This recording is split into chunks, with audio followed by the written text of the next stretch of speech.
Bien, hablábamos anteriormente de temas de seguridad, de delincuencia, hechos que han sido protagonistas lamentablemente las últimas semanas en nuestro país, con el antecedente, ¿no?, de estos alcaldes que entregaron una carta en la moneda pidiendo al gobierno tomar medidas ante los últimos hechos de violencia, pidiendo la restribución, por ejemplo, del contingente policial en aquellos lugares donde se presentan mayores hechos delictivos. Vamos a profundizar sobre este tema para tomar contacto de inmediato ahí con la académica de la Universidad Alberto Hurtado, Alejandra Luneque. Bien veo en pantalla. Alejandra, ¿qué tal? ¿Cómo está? Buenos días.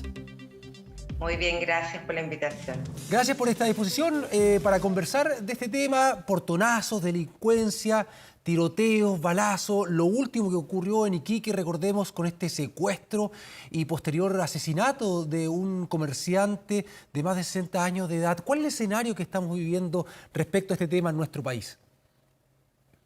Bueno, eventualmente, como los datos lo han mostrado, hemos tenido un aumento de los delitos de mayor connotación social bastante significativo vis a vis igual trimestre del año pasado, digamos. Entonces, estamos frente a más hechos y eventos delictuales y con mayor grado de violencia involucrada.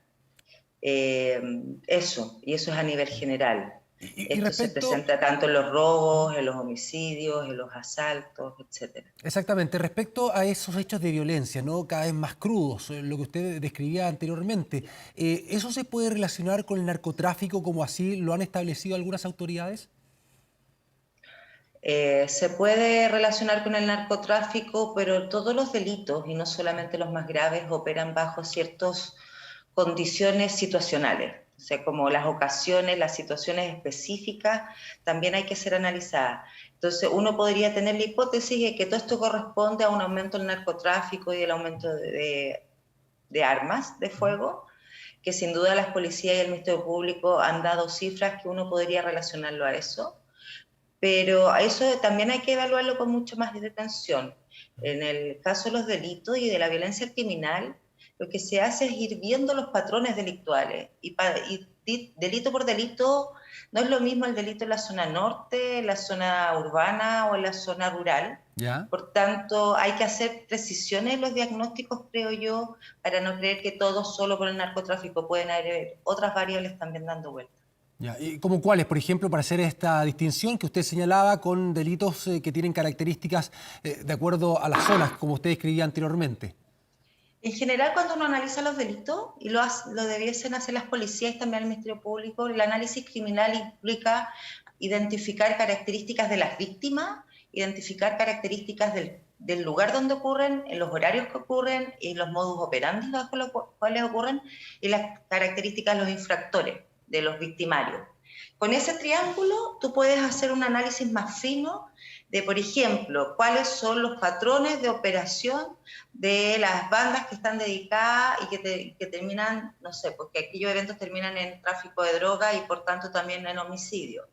Esas caracterizaciones que ya no son establecer como diagnósticos generales, sino ir haciendo un diagnóstico mucho más fino respecto a quién opera, dónde opera, cómo opera. Puedo asegurar que la banda que opera en la zona norte del país o la frontera norte no es la misma que opera en la zona sur. Tampoco las características delictuales de los infractores de ley son parecidas en todas las regiones. En las áreas urbanas hay ciertos tipos de delitos, por ejemplo, como los hurtos, los portonazos, o lo que le llaman también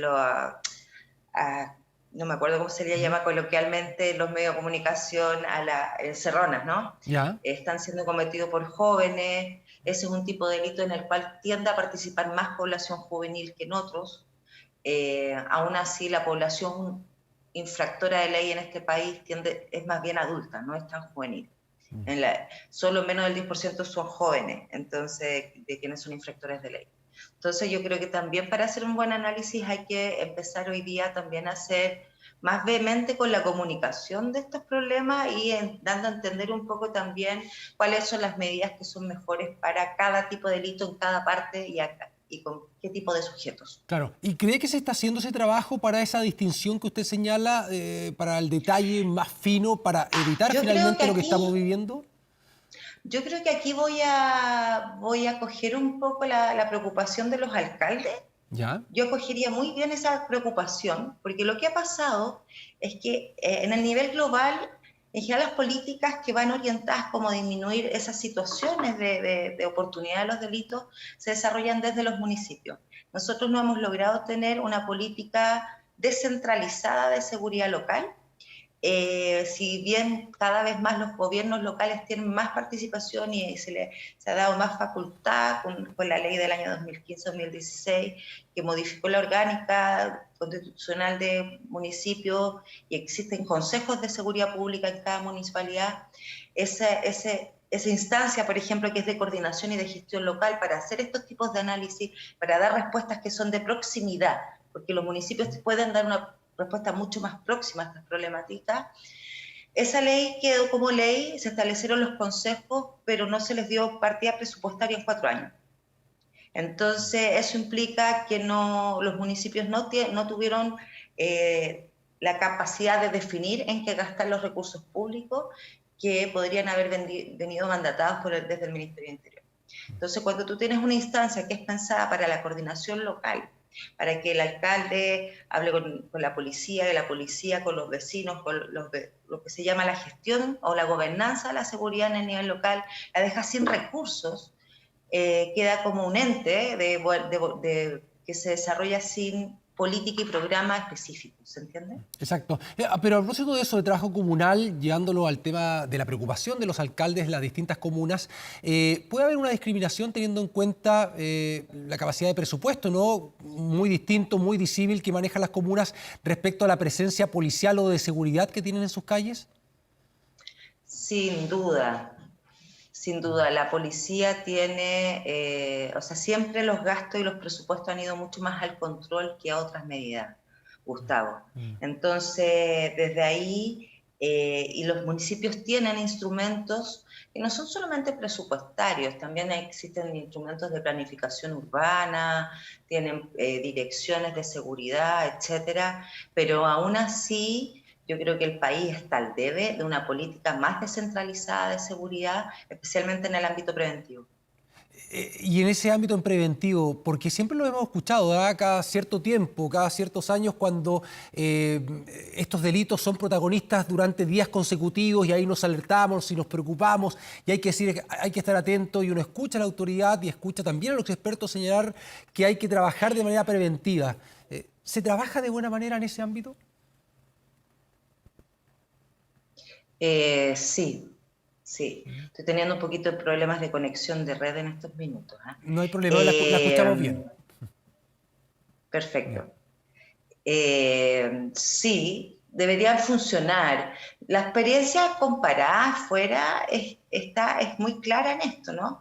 De que finalmente desde la proximidad uno puede responder más bien a esto y a ejercer programas que no solamente sean reacciones cuando ocurren los problemas. Yo me acuerdo haber estado el año pasado, en enero también, también había una ola y mucha preocupación por el narcotráfico, entonces, por lo que había pasado para el Año Nuevo, ¿te recuerdas? Hace un año exactamente atrás. Exacto. Y cada cierto tiempo nos acordamos de que esto existe. Una política de Estado en materia de seguridad debe ser permanente, debe ser sistemática. Las leyes no pueden seguir durmiendo en el Congreso, como lo que se ha discutido sobre la ley de control de armas. Tampoco pueden seguir esperándose más las mejoras por el sistema de prevención a través del Servicio Nacional de Menores. O sea, la política de seguridad funciona cuando control y prevención se ejecutan equilibradamente. En Chile siempre tendemos a ejercer mucha prevención de cámaras, televigilancia, se han gastado recursos públicos en eso, se han gastado mucho más recursos públicos en cárceles, en policía. No obstante eso, todos los programas, por ejemplo, más sociales que tiene la Subsecretaría de Prevención del Delito, tienen un presupuesto mucho menor, son mucho más focalizados, el alcance preventivo que es muy menor. Las comunidades, nosotros hemos hecho encuestas de la percepción ciudadana respecto a esta respuesta estatal, la comunidad y la ciudadanía no los conocen en su barrio. Entonces, por tanto, volvemos a lo que hemos dicho desde los estudios, desde la ONG, desde la academia, hace mucho tiempo, que hay que equilibrar la respuesta frente a la delincuencia y la violencia. Respecto a lo que usted señalaba anteriormente, hacer una distinción respecto a los delitos, a lo que estamos viviendo acá en nuestro país, las características de ellos, por ejemplo, en el norte, lo que ocurrió con el secuestro de un comerciante y posterior asesinato, hay quienes acusan con la presencia de los extranjeros, por eso hay ese tipo de delitos. ¿Se puede ser tan categórico con esa afirmación?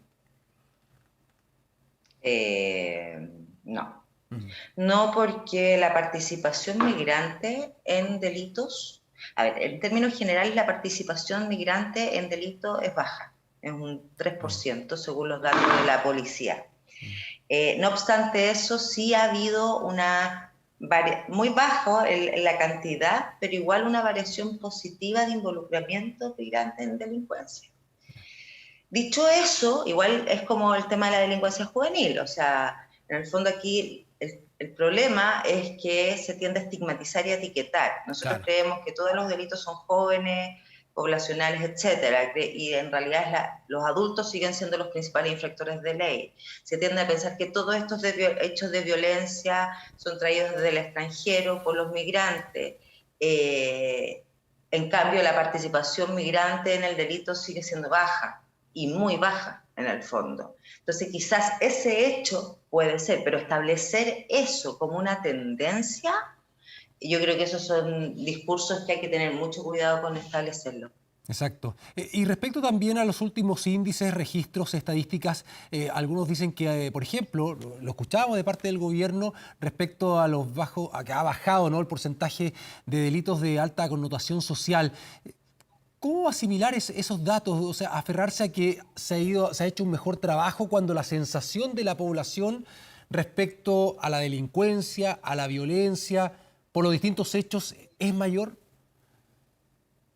Que son dos cosas separadas.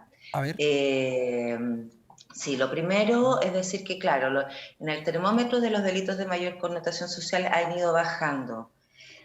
Ahora, es técnicamente y además políticamente sumamente complejo señalar que han bajado por las estrategias policiales o por la política de seguridad del gobierno.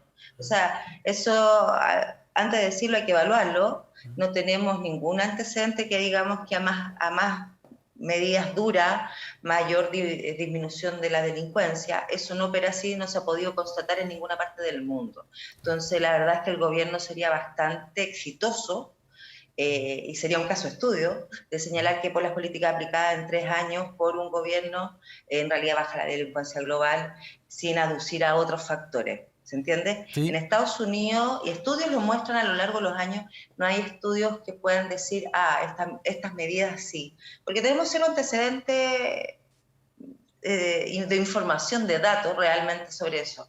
Sabemos que hay más allanamientos, que hay más control de identidad, pero ¿cuál es la efectividad de eso para reducir la delincuencia? Eso es otra cosa.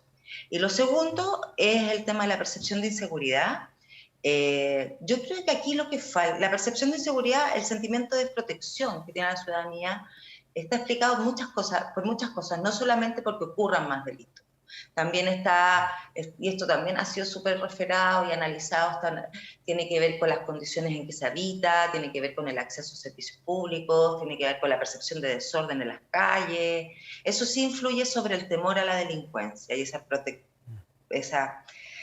esa como sensación permanente de desprotección. Claro. Pero aquí yo creo que hay un rol sumamente importante que lo cumplen las policías.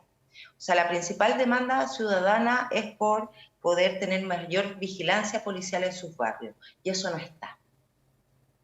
Y cuando tú hablas con las personas, se hacen encuestas, la percepción es que hay un Estado fallido en esta materia, pero es la no presencia, más allá de lo que el Estado haga o no haga. Exacto. Entonces la policía quiere más protección policial porque es la que le brinda el Estado.